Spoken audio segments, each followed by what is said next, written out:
13 rebelde naman ang sumuko ngayon sa mga otoridad sa Compostela Valley. Ang buong ulat ihahatid naman sa atin ang aming kasamang si Peng Alinio ng Radyo ng Bayan Davao. Peng, maayong hapon sa imo. Magandang hapon, Princess.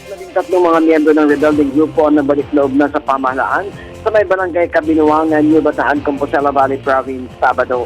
May nitatinanggap ni Lieutenant Colonel Michael Lugico, commanding officer ng 66th Infantry Battalion, matapos na binagtas sa mahigit 6 na oras mula sa Davao Oriental ang mga sumukong rebelde. Ayon kay Lugico, na sumuko ang mga rebelde dahil na nagsahilot na kanilang naranasan sa kabundukan, ganun din ang kanilang pagkalungkot sa kanilang pamilya at mga mahal sa buhay at nais na nilang magbalik o magbagong buhay sa kapatagan. Tiniyak naman ito sa mga rebelde na ang kanilang karapatang pantao ay kanilang igagalang sa lahat ng panahon.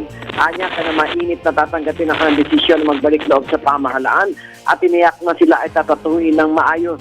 Mainit din tinanggap ni 10th Infantry Division Commander General Ariel Bernardo ang mga rebelde at hinikayat pa ang mga kasamahan nito na magbalik loob na rin tulad ng ginawa ng kanilang dating mga kasamahan na mapayapang sumusuko o sumuko sa mga otoridad.